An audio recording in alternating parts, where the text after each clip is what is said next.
नमस्ते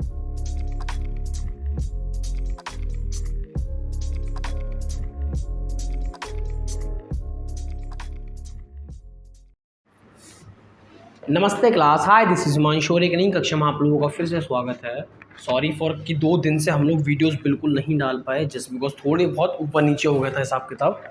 बट आज से हम हर चैप्टर के अपने 2 वीडियोस डालने वाले हैं। इसमें चैप्टर नंबर 9 आज हम डिस्कस करने वाले हैं अपने मैक्रो इकोनॉमिक्स का। इससे पहले 8 चैप्टर ऑलरेडी प्लेलिस्ट में इंक्लूड हैं, जाओ और देख सकते हो बिना किसी प्रॉब्लम के। और प्रॉमिस, अगर आप इनको पढ़ लेते हो तो आपको कुछ एक्स्ट्रा करने की ज़रूरत नहीं है। अगर आपने कुछ भी नहीं करा तो भी आप पास हो जाओगे बिना किसी प्रॉब्लम के। बट स्टिल ज़्यादा बात नहीं करते। चैप्टर का नाम है excess demand and deficient demand. अब इस चैप्टर को जो लोग देख रहे होंगे, जो पहली बार देख रहे होंगे, मैं उनको बता दूं कि इस चैप्टर को पढ़ने से पहले आपको चैप्टर नंबर 6, 7 और 8 इन 3 चैप्टर्स की नॉलेज होना ज़रूरी है। अगर आपको इन 3 चैप्टर्स की नॉलेज नहीं है तो आप इस चैप्टर को समझने में परेशान रहेंगे। ठीक है, तो सबसे पहला क्वेश्चन ये होता है कि एक्सेस डिमांड क्या होती है ना। एक्सेस डिमांड क्या होती है और उस एक्सेस डिमांड की वजह से क्या क्या इम्पैक्ट पड़ता है, उसका डायग्राम कैसे बनता है। ठीक है, इसके ऊपर जानते हैं। तो पहला पन्ना क्वेश्चन है कि व्हाट इज एक्सेस डिमांड। तो कहता है कि रेफर्स टू ए सिचुएशन, एक ऐसी सिचुएशन को एक्सेस डिमांड कहा जाता है when aggregate demand is more than aggregate supply corresponding to the full employment level of output in the economy या in an economy। मतलब क्या इस बात का मतलब मेरे भाई ये है कि जो आपकी एग्रीगेट डिमांड है, यानी कि जो ओवरऑल आपकी डिमांड है वो आपकी ओवरऑल सप्लाई से ज़्यादा है। वो फुल एम्प्लॉयमेंट लेवल को भी क्रॉस करने के बाद जो एक्स्ट्रा डिमांड हो रही है उसको कहते हैं क्या, एक्सेस डिमांड। ठीक है, उसको क्या बोलते हैं, एक्सेस डिमांड। या फिर आप इसको एक तरीके से और पढ़ सकते हो कि जब आपकी एक्चुअल एग्रीगेट डिमांड आपकी रिक्वायर्ड एग्रीगेट डिमांड से ज़्यादा होगी तो भी आप उसको एक्सेस डिमांड वाला फेज दे सकते हैं। मतलब क्या, इस बात को मैं बता देता हूँ। मान के चलो कि हमारी इकोनॉमी में हमने सोचा, सपोज करें कॉमन एग्जांपल लेते हैं कि यार हमें लगता है कि जो ओवरऑल एग्रीगेट डिमांड है वो 100 करोड़ की होगी। ठीक है, हमें लगता है जो जितने की हमें ज़रूरत है कि अगर 100 करोड़ की डिमांड होगी तो हम 100 करोड़ की डिमांड को टनाटन फुलफिल कर सकते हैं और हमें कोई भी दिक्कत यहाँ पे नहीं होगी। लेकिन ये 100 करोड़ की जगह सपोज करो 200 करोड़ हो जाए, यानी कि जितनी की इकोनॉमी को ज़रूरत है कि भैया अगर इतनी डिमांड होती है तो आपकी इकोनॉमी में कोई भी नुकसान नहीं होगा, आपकी इकोनॉमी इक्विलिब्रियम रहेगी, बैलेंस रहेगी।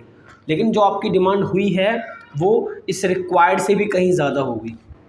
ठीक है, उस डिमांड को बोल रहे हैं एक्सेस डिमांड। ठीक है, बाकी डेफिनेशन के लिए आप इसको बहुत आराम से पढ़ सकते हो।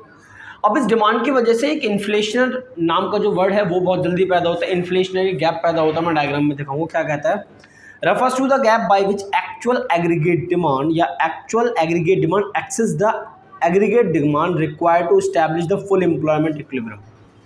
आ गया वही शब्द, आ गया नहीं आ गया। तो इन्फ्लेशनरी क्या है, तो बेसिकली उस गैप को इन्फ्लेशनरी गैप बोला जाता है जहाँ पे आपकी एक्चुअल एग्रीगेट डिमांड आपकी रिक्वायर्ड एग्रीगेट डिमांड से ज़्यादा होती है।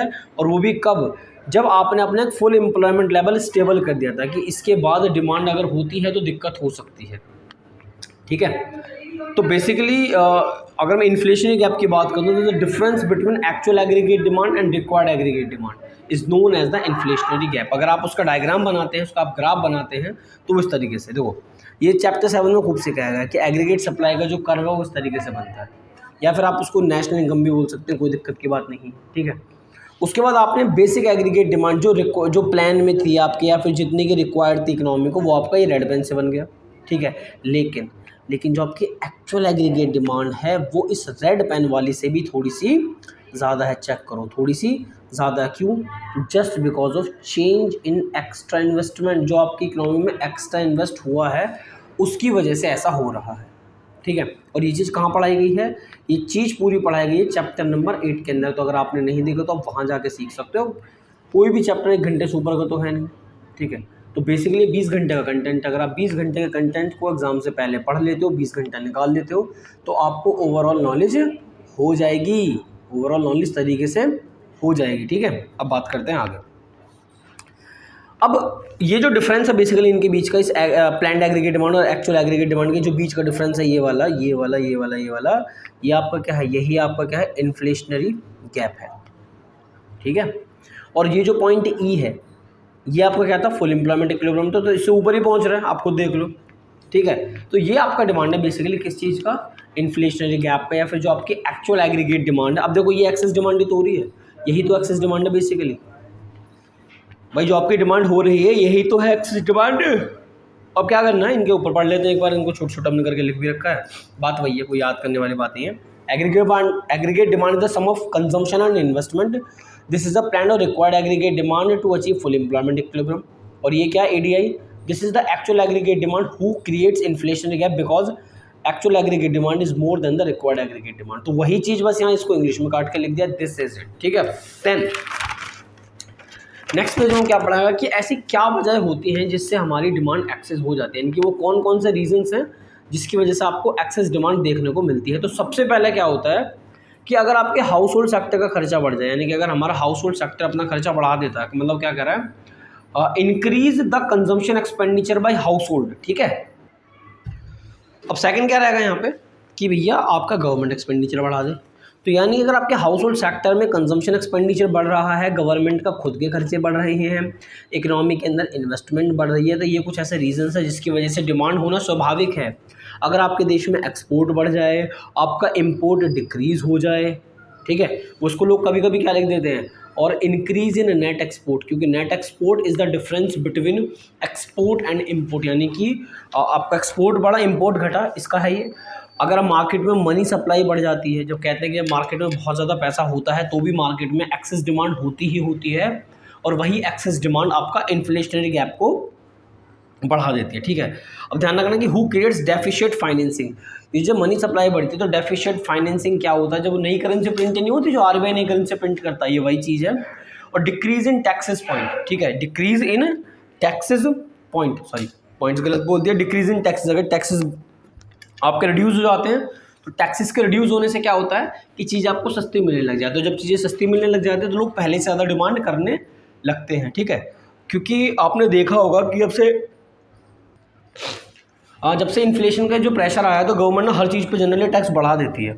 वो ऐसा इसलिए करती है गवर्नमेंट की लोगों की जो परचेजिंग पावर है ना उसको कम करना चाहते हैं। अब आप खुद सोचो कि कोई चीज़ आपको जो 100 रुपये में पहले मिल जाती थी, अब वो सपोज करो आपको 130 में मिल रही है, तो आप उसको कम खरीदोगे, या तो खरीदोगे नहीं, उसकी जगह कुछ और सस्ता सा देखोगे, या फिर आप उसको कम खरीदोगे कि भाई एक काम कर, तू एक काम इससे 1 किलो की मत कर, तू इसे कर दे 750 ग्राम या फिर आधे किलो कर दे, क्या बड़ा महंगा है भाई, इतना महंगा हम नहीं खरीद सकते, ठीक है। तो ध्यान रखना कि एक्सेस डिमांड क्या है, वो एक क्वेश्चन बन जाता है। एक्सेस डिमांड की वजह से इन्फ्लेशनरी गैप क्या होता है, वो क्वेश्चन बन जाता है। उसका डायग्राम हमने देख लिया और उसके रीजंस देख लिए। अब रीजंस के बाद हम लोग क्या कह रहे हैं, वो रीजंस के बाद कहता है कि भैया क्या इम्पैक्ट पड़ता है इसका, ठीक है, एक्सेस डिमांड का। तो सबसे पहली बात तो ये है कि आप अपने आउटपुट को या आप अपने प्रोडक्शन को बिल्कुल भी नहीं बदल सकते। There is no change in output और प्रोडक्शन। ऐसा क्यों भाई, आप अपनी मैक्सिमम लिमिट के साथ प्रोडक्शन कर रहे होते हो, आप अपनी सप्लाई बढ़ा ही नहीं सकते। There is no change in employment, आप रोजगार भी नहीं दे सकते। क्यों, आप अपनी पूरी क्षमता के साथ जो सप्लाई कर रहे हो उसमें आप उससे ज़्यादा रोजगार पैदा कर ही नहीं सकते। यानी कि एक्सेस डिमांड वाले केस में ना तो प्रोडक्शन बढ़ सकती है ना ही एम्प्लॉयमेंट बढ़ सकता है। लेकिन यस कोई भी चीज़ महंगी होना स्वाभाविक है। अब कोई भी चीज़ महंगी क्यों होगी, तो आप इसको बस एक एग्जांपल से ध्यान रखो कि जब आपको कोई चीज़ पता है, कस्टमर को, एक प्रोड्यूसर को पता है कि मार्केट में जो चीज़ें बिकने के लिए वो तो रखी हैं 100, खरीदने वाले हैं 150, ठीक है। तो मैं क्यों सेक्रीफाइस करूँ, चीज़ें बढ़ना आसान है, मतलब बहुत आराम से चीज़ें बढ़ जाती हैं, उनके दाम महंगे हो जाते हैं। खुद सोचो ना यार, अगर आपको मार्केट में कोई लगातार आपकी डिमांड बहुत ज़्यादा है, ठीक है, अब आपको 10 लोग आकर भाई भाई भाई भाई कर रहे हैं, ठीक है, तो भाव तो आपको ही बढ़ेंगे। तो ये वही वाली बात है कि जब मार्केट में किसी भी ओवर एक्सेस डिमांड होती है तो किसी भी चीज़ का महंगा होना स्वाभाविक है, ठीक है। उसका तो क्या कह रहा है, decrease the consumer purchasing power. अब मेरी बात सुनना आप कि जब कोई भी चीज़ महंगी होती है तो उससे क्या होता है, आपकी परचेजिंग पावर जनरली क्या हो जाती है, सस्ती हो जाती है। और जब कोई भी चीज़ महंगी होती है तो कहते हैं कि भाई बहुत इन्फ्लेशन है, बहुत महंगाई है, ये वाली बात, ठीक है। और अगर बात करें तो कंज्यूमर की तो परचेजिंग पावर डिक्रीज हो रही है, लेकिन मेरे भाई जो प्रोड्यूसर है वो एबनॉर्मल प्रॉफिट कमा रहा है, यानी कि नॉर्मल प्रॉफिट से कहीं ऊपर कमा रहा है, ठीक है। एबनॉर्मल प्रॉफिट, एक होता है नॉर्मल कि भाई इतना तो आता ही आता है, एक होता है एबनॉर्मल प्रॉफिट कि ब्रो ये बहुत ज़्यादा कमा रहा है, तो मज़ा आ रहा होता है ऐसे कैसे प्रोड्यूसर्स के। Now this is excess demand basically, ठीक है। तो ये क्वेश्चन यहाँ तक बन जाता है कि एक्सेस डिमांड क्या होता है या फिर इन्फ्लेशनरी गैप क्या होता है, उसको डायग्रामेटिकल अप्रोच क्या होती है, उसके रीजंस क्या होते हैं, उसके इम्पैक्ट क्या होते हैं। तो इतने में निपट जाता आपका कौन सा एक्सेस डिमांड। देन वो नेक्स्ट क्वेश्चन क्या लेके आता है कि व्हाट इज डेफिशिएंट डिमांड। वो जस्ट इसका उल्टा होता है, प्रॉपर आप देखोगे तो जस्ट इसका उल्टा होता है। कहता है कि रेफर्स टू अ सिचुएशन, एक ऐसी सिचुएशन में aggregate demand is less than aggregate supply. इससे पहले वाले में क्या था, aggregate demand is more than aggregate supply, corresponding to the full employment level of output in the economy. यानी कि इकोनॉमी के अंदर जो फुल एम्प्लॉयमेंट लेवल है उससे भी कम डिमांड हो रही है, तो ऐसी डिमांड को जनरली कहा जाता है डेफिशिएंट डिमांड। क्या बोला जाता है जनरली उसे? डेफिशिएंट डिमांड बोला जाता है। और उस डेफिशिएंट डिमांड की वजह से डिफ्लेशनरी गैप प्रोड्यूस होता है। अब डिफ्लेशनरी गैप क्या है? रेफर्स टू द गैप, एक ऐसा गैप है bye which actual aggregate demand is less then the required aggregate demand establish the full employment equilibrium level. मेरी बात सुन लो भाई, आपने इससे पहले वाली इक्वेशन में पढ़ा था कि actual aggregate demand is more than the required aggregate demand. इस बार उल्टा है, इस बार क्या है? Less than. यानी कि actual aggregate demand is less then the required aggregate demand, यानी कि जितना पीस बिकना चाहिए था इकोनॉमी को स्टेबल करने के लिए उतना भी नहीं बिक रहा है, यानी कि मार्केट में डिमांड बहुत कम है। And is the difference between required aggregate demand और एक्चुअल एग्रीगेट डिमांड। पहले वाले में इसका उल्टा था। तो कुल मिला के deficient demand is the just opposite किसका? एक्सेस डिमांड का। अगर आपको एक भी आता है तो आप उसको जस्ट उसका उल्टा कर दो, ठीक है। अब डेफिशिएंट डिमांड होती क्यों? हाउस होल्ड सेक्टर अपने कंजम्पशन एक्सपेंडिचर को डिक्रीज कर दे, गवर्नमेंट एक्सपेंडिचर अपने डिक्रीज कर दे, इन्वेस्टमेंट एक्सपेंडिचर डिक्रीज हो जाए, एक्सपोर्ट घट जाए, इंपोर्ट बढ़ जाए, टैक्सेस बढ़ जाएं, ये वो सारे रीज़न है जिसकी वजह से आपकी जो डिमांड है वो लगातार गिरती चली जाएगी और उससे आपको क्या मिल जाएगा? डेफिशिएंट डिमांड की कंडीशन मिल जाएगी, ठीक है। नेक्स्ट क्या इसका इम्पैक्ट क्या डेफिशिएंट डिमांड का? तो वो 3 से 4 पॉइंट में हमने उसको समझा रखा है डायग्राम। तो कहता है कि lack of sufficient aggregate demand there will be increase in the inventory stock. बहुत प्यारी बात है, अब आप मेरी बात समझो, खूब प्यारी बात समझो। एक प्रोड्यूसर मार्केट में प्रोडक्ट बेचने के लिए लाता है, ठीक है। तो मैं उसको दोबारा बता दे रहा हूँ। तो कहता है lack of sufficient aggregate demand there will be increase in the inventory stock. तो अभी मैं एक एग्जांपल दे रहा था कि एज अ प्रोड्यूसर जब आप मार्केट में कोई भी अपना सामान बेचने के लिए लेके जाते हो और एट द एंड आपका कुछ सामान ना बिके, जिसको आप क्लोजिंग स्टॉक कह देते हो, अनसोल्ड स्टॉक कह देते हो, ठीक है। तो नेक्स्ट टाइम आप क्या करोगे कि सपोज करो कि आज आपने जो सामान बेचना चाहा वो बिका नहीं, तो नेक्स्ट टाइम आप क्या करोगे कि आप as a result planned output will follow, आप पहले से कम प्रोडक्शन करोगे। यानी कि डेफिशिएंट डिमांड वाले केस में जो प्रोडक्शन लेवल है वो पहले से गिर जाता है, पक्की बात है, ठीक है। जब आपको पता मार्केट में खरीदने वाले हैं नहीं, कस्टमर तो है नहीं मार्केट में, खरीदारी तो बिक्री तो है नहीं इतनी, तो आप ज़्यादा प्रोड्यूस करके करोगे क्या? खुद सोचो ना आप।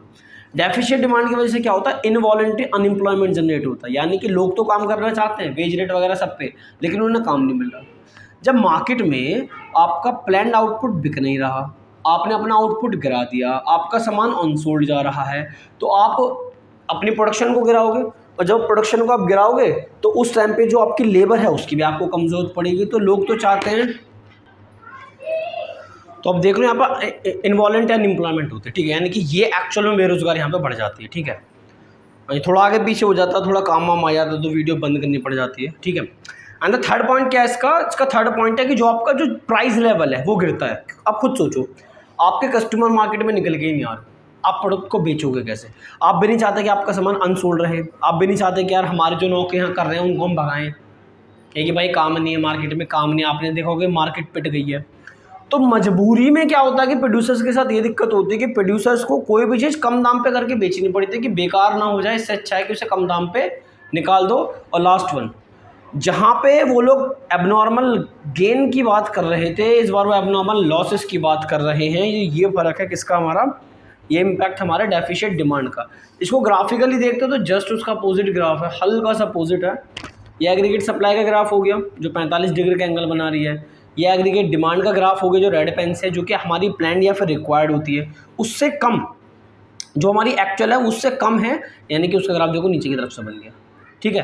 तो ये तो पॉइंट फुल एम्प्लॉयमेंट लेवल वाली बातचीत को दिखाता है। ये जो गैप इनके बीच में आ रहा है इसको डिफ्लेशनरी गैप कहते हैं। ये जो एक्चुअल में ये वाली जो डिमांड हो रही है ये वाली क्या है? आपके डेफिशिएंट डिमांड है। और ये जो पॉइंट मिला अंडर एम्प्लॉयमेंट इक्विलिब्रियम, यानी कि आपकी इकोनॉमी में रिसोर्सेज का पूरा इस्तेमाल हो नहीं रहा, मार्केट में काम है नहीं, लोग खरीद नहीं रहे, चीज़ें सस्ती करनी पड़ती हैं, मजबूरी में नुकसान हो रहा है, ठीक है।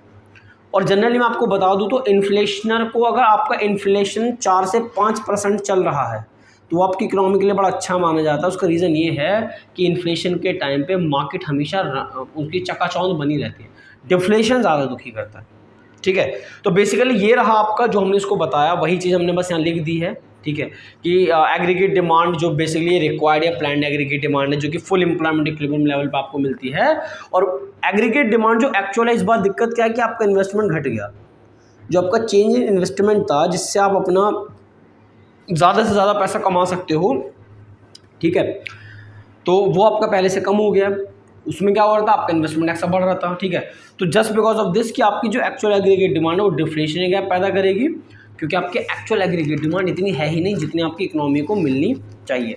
अब मोस्ट इंपॉर्टेंट चीज़ का, मोस्ट इंपॉर्टेंट ये लिखा भी हुआ है कि मोस्ट इंपॉर्टेंट कि भैया एक्सेस डिमांड को मेज़र कैसे करें, करेक्ट कैसे करें, तो उसको हम पढ़ाएंगे अलग अलग तरीक़ों से। उसमें दो तरह की पॉलिसीज़ हमारी जो कंडीशन है वो काम आती है इकोनॉमी के अंदर। एक आती है फिस्कल पॉलिसी, ठीक है, जो खुद सेंट्रल गवर्नमेंट अपने हाथ से तैयार करती है, और दूसरा आपकी आती है मॉनेटरी पॉलिसी, जिस पर कंट्रोल किसका होता है, आपके रिजर्व बैंक ऑफ इंडिया का। इसके ऊपर बात कर लेते हैं।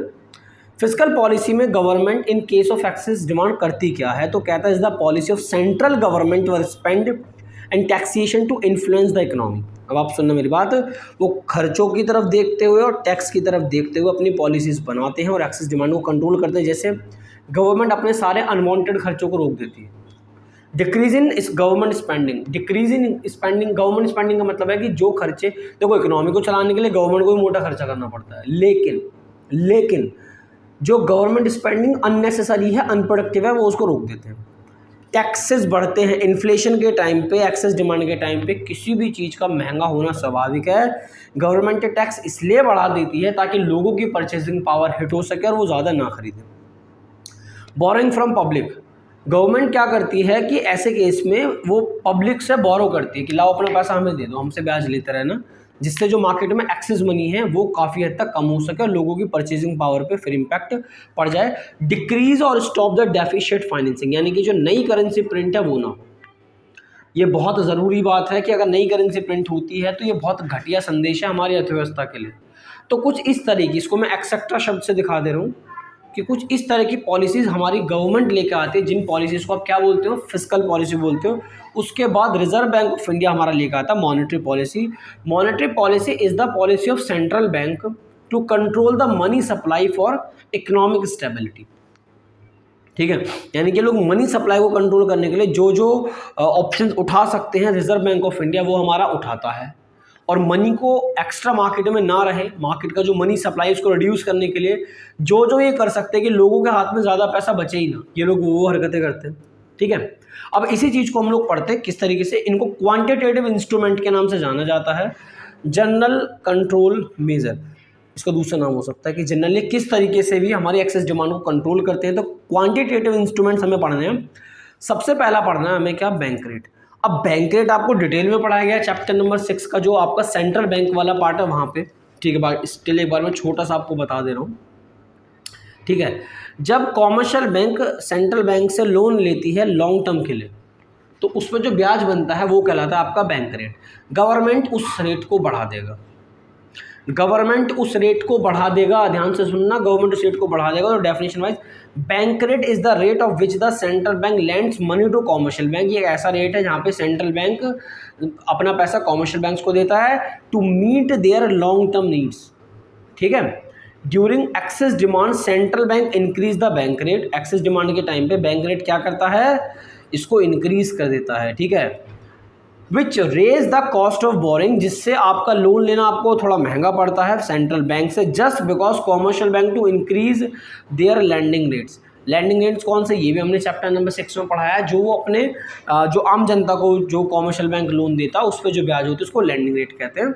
Which discourage borrower from taking loan, जिससे क्या होता है, अब आप खुद सोचो, जब सेंट्रल बैंक को रिजर्व बैंक से थोड़ा महंगा लोन पड़ रहा है तो वो आम जनता को भी महंगा लोन प्रोवाइड कराएगी। इससे क्या होता है, लोग लोन नहीं लेते, डिस्करेज होते हैं कि नहीं यार ये तो बहुत ज़्यादा ब्याज मांग रहे हैं, है ना, ये तो बहुत ज़्यादा ब्याज मांग रहे हैं, इतनी ब्याज लेना समझदारी, इतनी ब्याज पे पैसा लेना समझदारी जनरली नहीं है। और ध्यान रखना कि अगर एक्सेस डिमांड के केस में इंक्रीज लिखा हुआ है तो डेफिशिएट डिमांड के केस में यही चीज़ डिक्रीज लिखी होती है बस।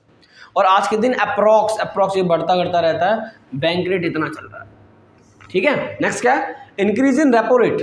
अब रेपो रेट में क्या होता है कि वही सेम सिचुएशन है, लेकिन इस बार लोन कैसा है, शॉर्ट टर्म नीड्स के लिए। यानी कि commercial bank reserve bank of India से लोन लेता है शॉर्ट टर्म नीड्स के लिए, तो उस पर जो इंटरेस्ट पे किया जाता है वो आपका कहलाता है क्या, रेपो रेट।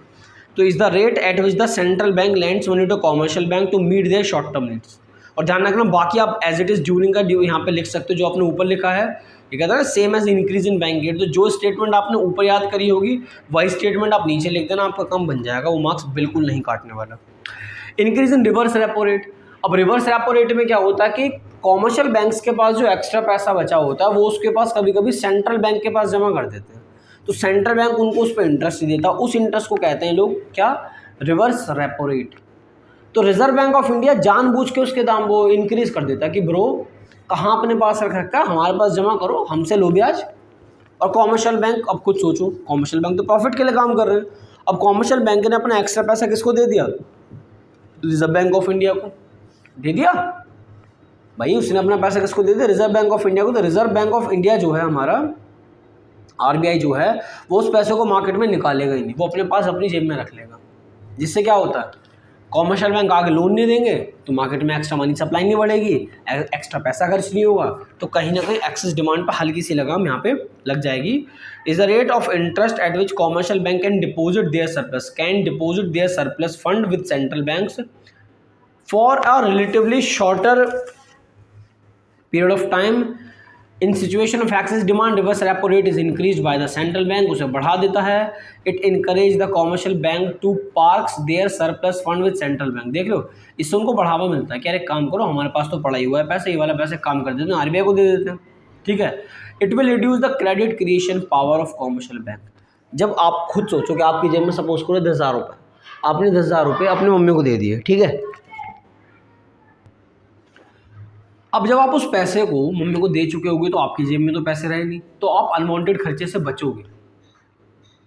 ठीक है, वही काम आरबीआई करता है, वो अपने पास मांग लेता है कि हमसे ब्याज ले लेना, 10 के 12 ले लेना, कोई बात नहीं है, पर ये पैसा हमारे पास जमा कर दो। और कॉमर्शियल बैंक लालच में कर भी देते हैं। ठीक है। उसके बाद क्या आपका ओपन मार्केट ऑपरेशन, ये भी चीज़ वहीं पढ़ाई गई है। अब ओपन मार्केट ऑपरेशन के अंदर हम अपनी सिक्योरिटीज़ को बेचते हैं आम जनता के बीच में कम दामों पे। तो refers to sale and purchase of security in the open market by the central bank during excess demand. Central bank offers security for sale. Sale of security reduce the reserve of commercial banks. सिर्फ commercial banks and public also लिख सकते हो, and public also। तो भैया जब ये अपनी securities को बेचते हैं तो सिक्योरिटीज़ कौन खरीदता है, कॉमर्शियल बैंक्स खरीदते हैं। सिक्योरिटीज़ के बदले में कॉमर्शियल बैंक्स के पास क्या पहुंच जाते हैं, उनके कागज़ पहुंच जाते हैं, और पैसा किसके पास आ जाता है, आरबीआई के पास। तो आरबीआई इनडायरेक्टली उनका सारा पैसा अपनी जेब में दोबारा कर लेता है। तो ध्यान रखना कि डेफिशिएट डिमांड जस्ट इसका उल्टा होता है, वहाँ पे परचेज करेंगे, और जो चीज़ यहाँ इंक्रीज हो रही है वहाँ डिक्रीज होगी, जो वहाँ डिक्रीज हो रही है यहाँ पे इंक्रीज हो जाएगी। ठीक है, अब मेरी बात सुनो आगे।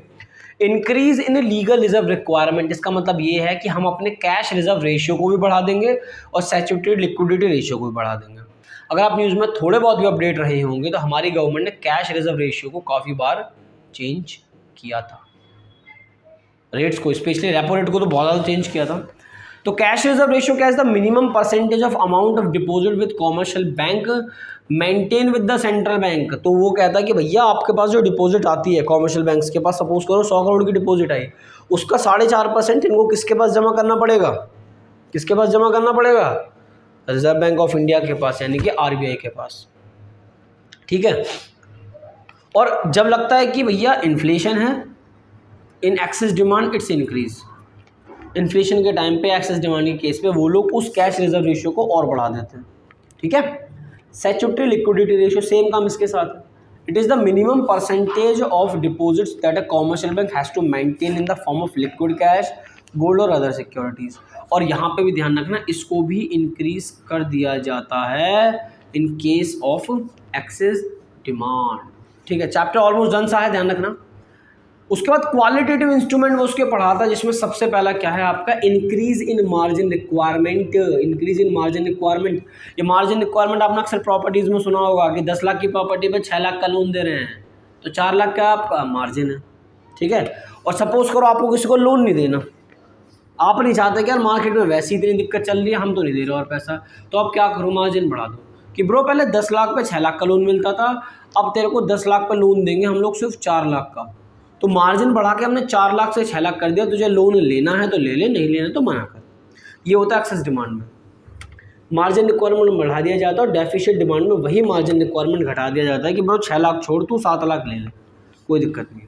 ठीक है, तो कहता है कि margin requirement refers to the difference between the market value of security offered and the value of amount lent, यानी कि जो आपकी कीमत है मार्केट के अंदर किसी भी चीज़ की, उससे कम दाम पे जो ये हमारा बैंक हमें लोन देता है उसके बीच का डिफरेंस होता है मार्जिन रिक्वायरमेंट।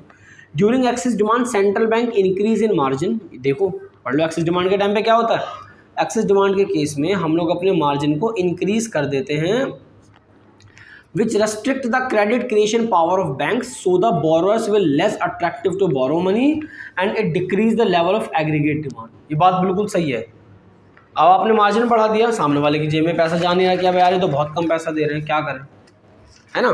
तो ऐसे में लोग क्या करते हैं, डिस्करेज होते हैं, क्या एक काम करो ले ही नहीं रहे, ये तो बहुत कम दे रहे हैं, ये वाली बात है। Moral suggestion, advice to discourage lending, लोगों को कोशिश करो कि डिस्करेज किया जा सके कि ब्रो क्या करेगा, अभी लोन लेगा, अभी तो बहुत ज़्यादा महंगी ब्याज दर हैं और बहुत ज़्यादा खर्चा हो जाता है, ये है वो है। तो मोरल सजेशन क्या है, वापस से एक बार इसको देख लो कि मोरल सजेशन इज एक्सरसाइज, एक तरह की एक्सरसाइज है। थ्रू डिस्कशन होता है, लेटर्स दिए जाते हैं, स्पीचेस दी जाती है, बैंकों को हिंट दिया जाता है। During excess demand the central bank advice, request करता है, एडवाइस देता है, ठीक है, कुछ भी करता है कॉमर्शियल बैंक्स को कि बेवजह पैसा मत दो, लोगों को लोन मत दो बेवजह, लोन उनको दो जिनकी वजह से इकोनॉमी को कोई एक्चुअल में फ़ायदा है या फिर जिनको सच में कोई ज़रूरत है। कोई याशी के लिए फालतू का पैसा उठा रहा है कि हम ये करेंगे वो करेंगे, गाड़ी खरीदेंगे, कुछ भी सही मतलब, तो वो कहता है कि भैया ऑलरेडी मार्केट में एक्सेस डिमांड वाला फेज चल रहा है, पैसा ना डूबे, इससे बेहतर है कि आप डिस्करेज करो लेंडिंग के लिए। ये आपका होता है मोरल सजेशन के अंदर। फिर एक आता है सेलेक्टिव क्रेडिट कंट्रोल, और उसमें लिखा हुआ है कि बेसिकली इंट्रोड्यूस क्रेडिट रेशनिंग, ठीक है। It refers to the matter in which the central bank give direction to the other banks to give और not the given credit for certain purpose to a particular sector. देख रहे हो, selective credit control. अब दो तरह के लोग हैं, एक तो होता है हमारा हाउस होल्ड सेक्टर, है ना, और दूसरा होगा हमारे फर्म्स। तो फर्म्स को पैसा देना ज़्यादा बेहतर होता है as compare to household sector, क्योंकि फर्म्स की वजह से सिचुएशंस बैलेंस हो सकती हैं, वो मार्केट में हो सकता है सप्लाई बढ़ा दे, कुछ तो करेंगे यार। या अगर ऐसा लगा कि फर्म्स वाले पैसे का वेस्टेज कर रहे हैं तो फिर हाउस होल्ड सेक्टर, यानी कि वो ये कहना चाहता है कि जिसकी वजह से हमारी इकोनॉमी को नुकसान ना हो, एक तो उसको पैसा दो, और जिसकी वजह से इकोनॉमी को फ़ायदा हो रहा हो ऐसे व्यक्ति को पैसा दो। अगर किसी को नुकसान ज़्यादा हो रहा है ऐसे व्यक्ति को आप पैसा जनरली मत दो। During excess demand, the central bank introduced rationing for credit in order to prevent excessive flow of credit, particularly for the speculative activities. जो एक्टिविटी ज़रूरी है उनको पैसा दो, जिनकी एक्टिविटीज़ फालतू की हैं उनको पैसा जनरली मत दो। तो भैया ये होता है कहाँ पे, ये होता है आपका जब उन्हें एक्सेस डिमांड को कंट्रोल करना हो। और एक बात ध्यान रख लेना, मैं इस चीज़ को पहले बता दे रहा हूँ, यहाँ आ जाओ। अगर आपको अपने डेफिशिएट डिमांड को मेज़र करना है तो जस्ट इसका उल्टा कर दो। Means deficit demand access demand के सभी पॉइंट्स का जस्ट उल्टा होता है, इसी को वाइस वर्सा कहते हैं। जो चीज़ वहाँ इंक्रीज़ हो रही है रेट के साथ यहाँ डिक्रीज़ होगी, जो वहाँ डिक्रीज़ हो रही थी यहाँ इंक्रीज़ होगी, जो वहाँ सेल कर रहे थे यहाँ पे क्या करेंगे, परचेज़ करेंगे। Got it. तो अगर आप एक याद रख लेते हो जस्ट उसका उल्टा होता है डेफिशिएट डिमांड। उसके बाद एक नंबर के क्वेश्चन हैं ये वाले, बिल्कुल पूछे जाते हैं, कोई बुराई नहीं है। डियर मनी पॉलिसी क्या होता है, aim to increase the cost of credit in order to restrict the flow of credit in the economy. Aim क्या होता है इसका, क्रेडिट की कॉस्ट को बढ़ाना, ठीक है। ये उससे पहले चीप की बात कर लेते हैं। ये कहता है कि भैया in cheap money policy in which cost of credit is decrease in order to increase the flow of credit in the economy. भाई डियर मनी पॉलिसी में ये कहता है कि अगर आपको मार्केट में रेस्ट्रिक्शन डालनी है, पैसा मार्केट में ज़्यादा नहीं डालना, ठीक है, तो जो भी आपका लोन वगैरह जो क्रेडिट वगैरह इसकी कॉस्ट को महंगा कर दो, उसी को कहते हैं डियर मनी पॉलिसी। तो एम टू इंक्रीज, देखो क्या एम है इनका, इंक्रीज करना द कॉस्ट ऑफ क्रेडिट, जिससे क्रेडिट यानी कि जो उधार वगैरह वाली बातचीत है उसकी कीमत को बढ़ाया जा सके, in order to restrict the flow of credit in the economy, जिससे हमारी इकोनॉमी के अंदर जो मनी फ्लो है वो रेस्ट्रिक्ट रहे, लिमिटेड रहे, ठीक है। और चीप मनी पॉलिसी में क्या होता है कि जस्ट उसका क्या कहना है कि which cost of credit is decrease in order to increase the flow of credit in the economy, जिससे आपकी इकोनॉमी में आपका मनी फ्लो बढ़ सके, आपका क्रेडिट बढ़ सके, ठीक है, उसको जो कहते हैं वो कहते हैं आपका चीप मनी पॉलिसी। ठीक है, इस चैप्टर का लास्ट एक पॉइंट और रहता है ये वाला, इसके बाद आप इस चैप्टर को डन कर सकते हो, आधे घंटे तक की वीडियो बन जाएगी पूरी, बल्कि बन भी गई है। ठीक है, तो difference between monetary policy and fiscal policy, ये डिफरेंस 3 मार्क्स का भाई, पक्की बात है। कितने का फिर ये 3 मार्क्स का, इसीलिए इसको 3 पॉइंट्स के माध्यम से हमने सिखाया। Monetary policy is the policy adopted by the central bank, सबसे पहला तो यही है। किसको कौन अडॉप्ट करता है? Central bank of an economy in the direction of credit control और मनी सप्लाई, जिससे वो मनी सप्लाई को कंट्रोल कर सकें। Fiscal policy refers to the policy of central government, इसको हमारी गवर्नमेंट करती है to control the situation of money supply in the economy. तो ये अपने हिसाब से मनी सप्लाई को कंट्रोल करते हैं, ये अपने हिसाब से। ठीक है, monetary policy is pursued monetary policy is the pursued by central bank of a country. Monetary policy को कौन चला रहा होता है? Basically reserve bank of India. उसको कौन चला रहा होता है? हमारी भारत सरकार। अगर टूल्स की बात करें मॉनेटरी पॉलिसी की, तो bank rate, repo rate, reverse repo rate, open market operation, legal reserve requirement, margin requirement, moral suasion, बहुत कुछ जितने भी हमने अभी तक पढ़े हैं वो सब वो हैं। और अगर गवर्नमेंट फिस्कल की बात करते तो ये क्या कहते हैं? एक्सपेंडिचर टूल्स, रेवेन्यू पॉलिसीज, जैसे कि टैक्सेस को घटा देना है, बढ़ा देना, पब्लिक बोरो करना है या नहीं करना, डेफिसिट फाइनेंसिंग, नई करेंसी प्रिंट करनी है, नई करेंसी एक्सेट्रा। तो 3 नंबर के हिसाब से 3 पॉइंट हैं, आप देख सकते हो बहुत आराम से। ठीक है, 3 नंबर के हिसाब से 3 पॉइंट्स हैं और 3 पॉइंट्स याद करना, it's not a big deal, कोई नया बड़ा चैलेंज नहीं है, आप इसको आराम से कर सकते हो। ठीक है, and this is a chapter done है। ये वीडियो जस्ट अभी डलेगी, उसके बाद शाम के टाइम हम इसमें अपना अगला चैप्टर, जिसका नाम क्या है आपका गवर्नमेंट बजट, वो भी प्रोड्यूस करने वाले हैं, वो भी आपको देने वाले हैं। And thank you so much.